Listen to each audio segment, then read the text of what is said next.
ఎన్నాళ్ళి ఆయకట్టు కథలు హంద్రినివా గాలేరు నగరి కింద పంపిణీకి కాలువలు ఏవి? అధికారంలోకి వస్తే 2 ఏళ్లలో నిర్మిస్తామని జగన్ హామీ. 4.5 ఏళ్లలో తట్టడు మట్టి తీసి ఎత్తిపోయిన దైన్యం. కొద్దిపాటి పనులు చేయలేక బీడుగా లక్షలాది ఎకరాలు ఆయకట్టు అంటూ ఒక వార్త కనిపిస్తూ ఉంది. ఎన్నాళ్ళి ఆయకట్టు కథలు అని చెప్పేసి ఒక ప్రత్యేక కథనం వేసింది ఈనాడు దినపత్రిక. హంద్రినివా ప్రాజెక్టు తొలి దశలో మిగిలిపోయిన డిస్ట్రిబ్యూటరీల పనులు పూర్తి చేస్తే ఒక్క అనంతపురం జిల్లాలోనే 1.18 లక్షల ఎకరాల ఆయకట్టుకు నీళ్లు ఇవ్వచ్చు. అయితే ప్రాజెక్టు పూర్తి చేయకపోతే పోరాటం చేస్తాం, లేదంటే మన ప్రభుత్వం వచ్చిన తర్వాత 2 ఏళ్ల సమయం ఇవ్వండి, హంద్రినివా పనులు పూర్తి చేసి ఆయకట్టు నిర్మిస్తామని చెప్పేసి గతంలో అనంతపురం జిల్లా ఉలవకొండలో 2017లో ఫిబ్రవరి 6న నిర్వహించిన మహాధర్నాలో ప్రతిపక్ష నేతగా ఉన్నప్పుడు జగన్మోహన్ రెడ్డి చెప్పినటువంటి మాటలు. ఇక అన్ని ప్రాజెక్టులను యుద్ధ ప్రాతిపదికన పూర్తి చేసి రాష్ట్రంలో అదనంగా 56 లక్షల ఎకరాలకు నీరందిస్తాం.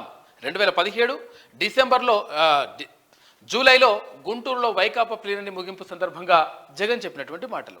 కానీ ఎప్పటికీ ఏది నప్పుతుందో అప్పటికి ఆ మాట చెప్పి ఆనక తప్పించుకు తిరుగువాడు జగన్ సుమతి అంటూ ఇకపై ఇలా కూడా అనుకోవాలేమో.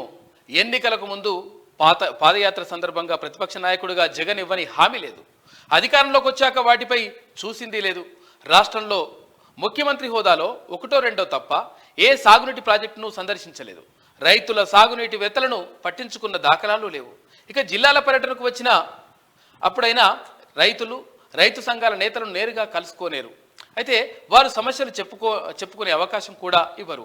ఇలా మొత్తం మీద గతంలో అంటే అధికారంలో ఉన్నప్పుడు ఒక మాట, తర్వాత అప్పుడు ప్రతిపక్ష నేతగా ఉన్నప్పుడు ఒక మాట, కనీసం అంటే మడమ తిప్పడు మాట తప్పడు అని చెప్పి చెప్తున్నటువంటి ముఖ్యమంత్రి జగన్మోహన్ రెడ్డి ఇక్కడ ఏమైంది, మరి మీ మాటలు ఏమైనాయి, తర్వాత మీ మడమ తిప్పని చరిత్ర ఏమైంది అని చెప్పేసి ఒక కథనం వేసింది ఈనాడు దినపత్రిక.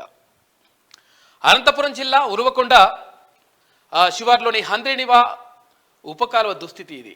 ఈ కాలువ ఉరవకొండ మండలం వెలిగొండ, తర్వాత నిడపనకల్లు మండలం పెద్ద కొట్టాయపల్లి, చీకలగురికి తదితర గ్రామాల మీదుగా తవ్వారు. అయితే తెలుగుదేశం పార్టీ ప్రభుత్వ హయాంలో నీరు పారిన ఈ కాలువ నేడు ముళ్ళ కంచెలతో నిండిపోయింది. దీనిపై వంతెనలు కూడా కట్టలేదు. ఇది పరిస్థితి.